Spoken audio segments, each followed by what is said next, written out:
Today, I'm gonna talk about something that recently came up, that being AI art and all the new stuff that you see online probably lately.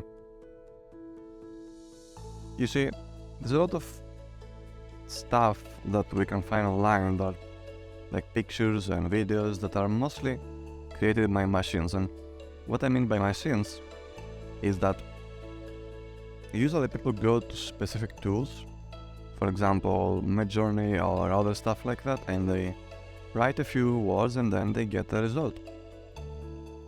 Now, based on that, they get a specific output.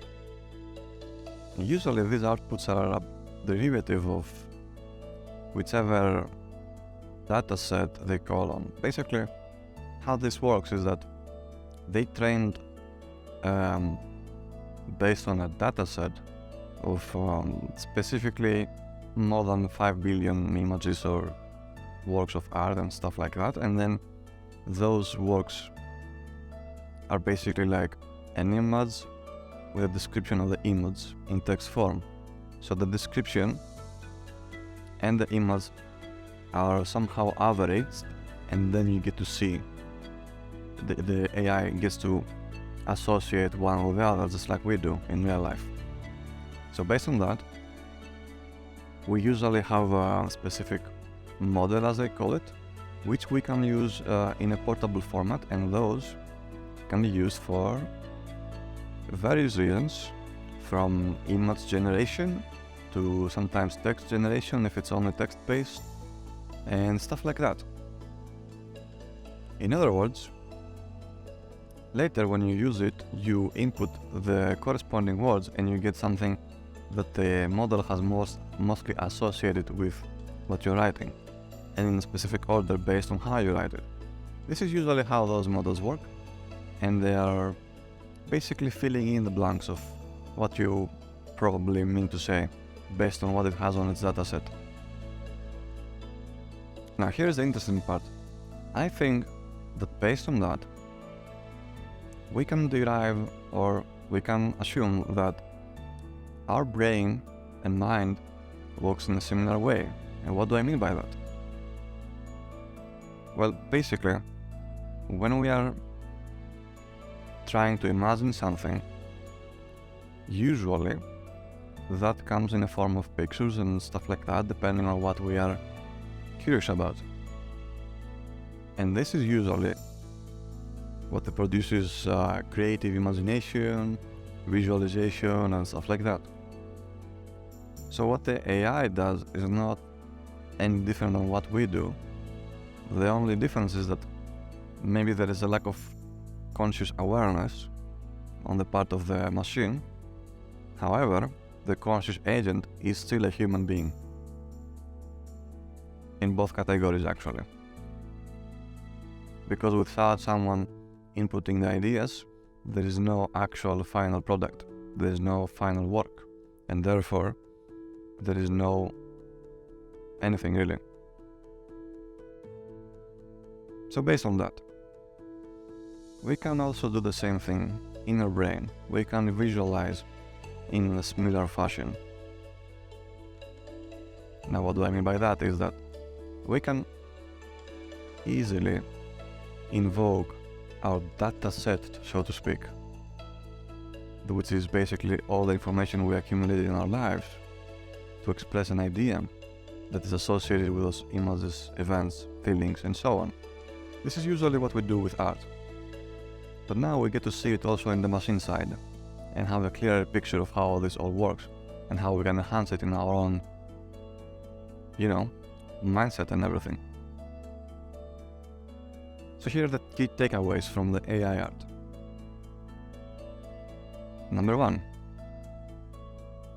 There is a specific way or pattern that the AI, or we also, get to create a piece of work.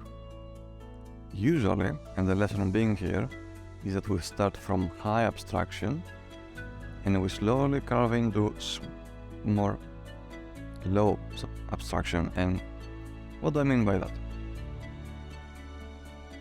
Abstraction means how abstract something is, how generalized it is. So basically how generic it is, and then how detailed it gets. So both AI and human do it in a similar way. They start from complete randomness, which is like noise in the case of the AI, and then they start to fill in slowly. They fill in the details, they connect the dots, if you will. This is not much different than watching the clouds and connecting or associating clouds with specific images, or connecting the stars to create pictures out of them. Now, based on that, what do you think about the subject? If you want to, please leave a comment and discuss about it in the comments below. Now, when it comes to the whole process of creative work, we usually have an inspiration or something that gives us an idea that is very abstract or very specific, and then we slowly generalize it, or we can add details to it. Usually, the more creative works of art are coming in this probably either abstract or detailed form. Common examples can be seen in famous abstract art or famous realistic art, and sometimes combining the two can have a very, very special effect, such as seen in the surrealism or other works of art.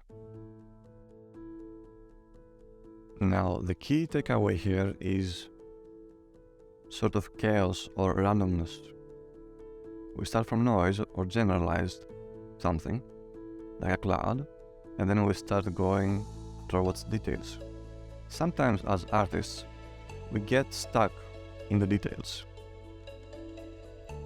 And other times, we get stuck on having no idea what we are going to do. Both are two extremes, and being too focused on either doesn't bring about creation because there is no movement. And more specifically, there is no movement between the two. You may notice that a lot of artists, especially the best of the best, or at least some of the more flexible ones, are the ones who are, again, more flexible with the process of movement between the two extremes, and sometimes we may get caught up in our inability to be able to produce either. Our inability to either have a specific idea, or our inability to have any idea, or our inability to our abilities. Our basically faith to our abilities is lacking. Either or, it's still an issue, and one of the ways to deal with it is to basically follow one of the suggestions here. That being to feel free to move from one to the other and be detached from the result. Instead, enjoy the process of it. Enjoy the process of actually visualizing with ing, the process. Now, I hope some of you may find this useful. I certainly have, because for the longest time I went into esotericism and sort of spirituality, but not exactly spiritual, but perhaps. And I went to those topics simply because I just couldn't express through ours for a long time. As a 3D artist, I had issues creating art until the moment I discovered this simple concept, which took time and a lot of research to look into and actually nail it down to what exactly brings about creativity. Now, this inspired me to look into stuff like aphantasia and visualization and stuff like that. When we are looking or focusing on any problem, we are technically enhancing the problem by recognizing it as a problem. Instead, what we can do is to focus on what we want to do and not to the fact that it doesn't happen. Because let's face it didn't happen so far, but it may and it can happen in the present and the future. Now, all that being said, I feel like this is one of the ways to go about it, and yeah, I hope this helped. And perhaps this may give some insights to many of us. So with that being said, thanks for watching. Like if you liked it, subscribe, comment, all that stuff, and have a great rest of the day.